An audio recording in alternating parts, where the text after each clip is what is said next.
But see, when you say the media ignored it, I would disagree with you. I don't think the media ever understood it, because most people today, probably not in this room because you're all smart, right? But most people today get the bulk of their news from TV, from these nitwit cable shows or from the nightly news, okay? And if you can't show it on TV, it's Morning not, Joe, right? It's not on TV. You know, they'll have the flaming car crash and the bank robberies and everything like that, but they're not going to put up the diminishing dollar and hold your attention at 6:30 or 11 o'clock at night. Anyway, Jack and Suzy Welch will now take your questions. What have we got? We got Eric. Where's Eric with the microphone? We got a guy right over there with the first question. This is always the crisis. It's a one microphone system. Everywhere you go, 2,000 He's always people, over there, one's over there. 3,000 people. Thank you, Jack and Suzy. For the last 30 minutes, all we've had is bad news. What's the good news? The good news is that we have been here before. I became CEO of GE in 81. And 81 and 82, the unemployment rate was 13%, inflation was 17%, and the prime rate was 21%. Cost you 21% to borrow, prime rate. Japan was taken over the world. America was done, cooked, gone. Well, no, Reagan wasn't president, and he just became president. Jimmy Carter was president. Jimmy Carter was president and declared the country in malaise. And as a result of that, they were buying 30 Rock, they were buying Pebble Beach, they were buying everything. Well, you saw what happened in Japan. Ronald Reagan came in. He took an approach that's different than this one. Now, he didn't inherit the banking crisis. He inherited this other situation. The banking crisis is different. His solution was tighten the money supply. Paul Volcker did that. And lower taxes, encourage entrepreneurship, let the free market take care of things. It worked. The issue we have now is we have a banking crisis that we haven't dealt with really since the 30s. Now But the question is, what's the good news? what I just said. We went from the 80s, wise ass.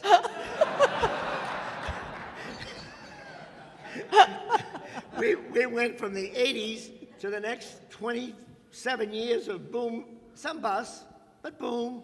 In general, the standard of living all grew. We all got better. We all got richer. We all got smarter. It was a great run.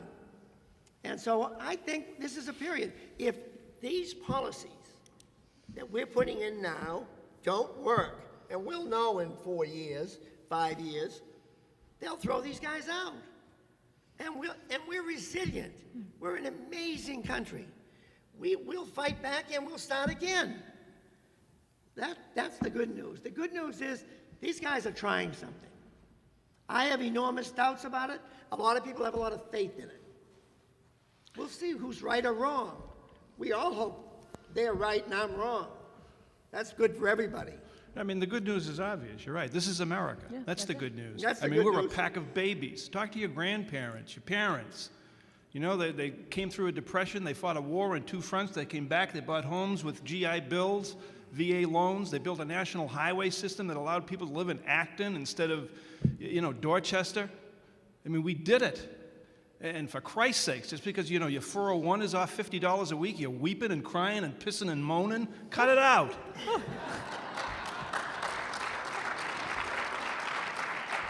We'll do just fine. I'd like to hear from Suzy about 10-10-10 and Great. how it Oh, yeah. applies to the business world today. Yay! Oh, yeah, thank you.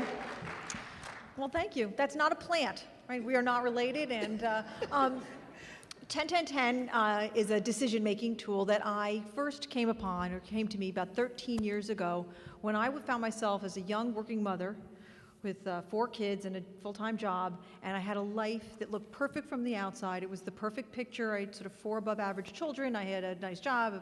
I literally had a white picket fence around my house, and I just had a life that was completely living me. And I needed another operating principle, and in a moment of really of real despair, actually.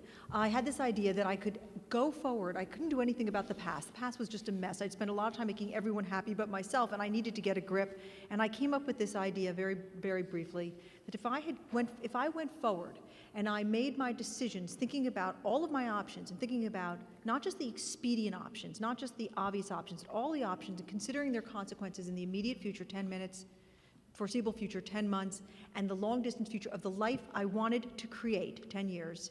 And then I brought to bear my very true, authentic values, who I wanted to be, how I wanted to live, what I stood for. And I brought that all together. I could start making deliberate, intentional decisions.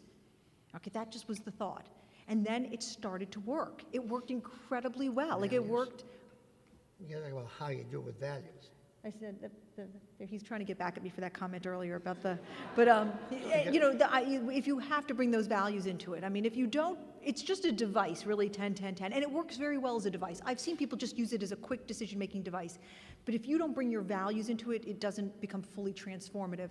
So 4 or 5 years ago, I wrote about 10, 10, 10 for the Oprah magazine, where I've been a work-life balance columnist.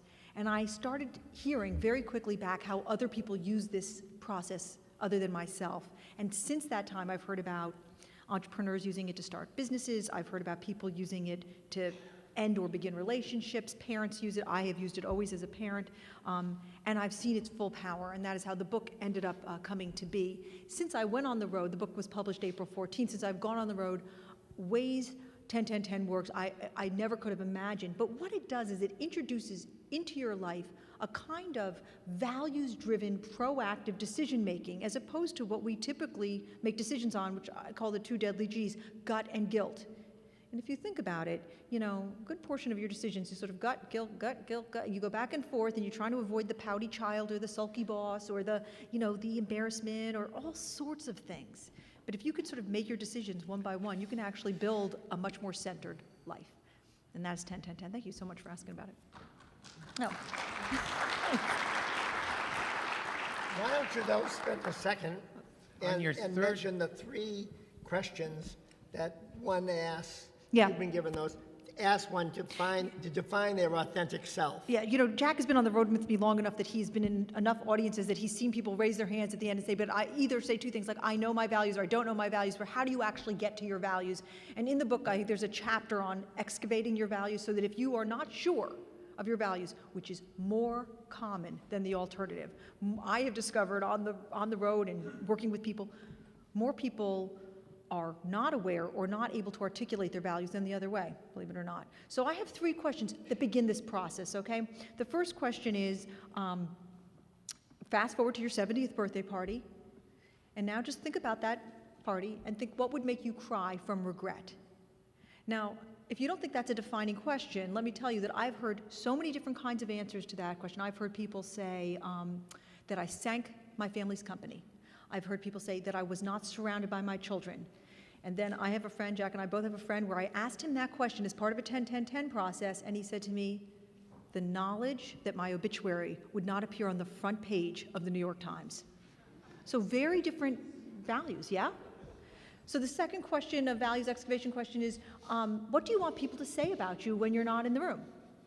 So again, a defining question, because I've heard people say that I'm a tough but fair boss. I've heard people say that I raised good, solid, decent kids under terrible circumstances. And then there's a woman in the book, and God bless her, who answered when I asked her that question, I don't give a damn. And she lived her life like she didn't give a damn, and that's a different value, right, than somebody who wants people to say, I'm a good, tough boss. And the final question is, values defining questions about lifestyle, and that is, what do you love about how your parents raised you? And what did you not like at all? And the interesting thing about that lifestyle values question is you can ask people that, and they'll start telling you what they loved and what they didn't love, and then you ask them how they're living. And they're living a lot closer to stuff they didn't love, just out of habit. So those are 3 questions that are very values defining. There's a whole slew more in the book. 2 more questions.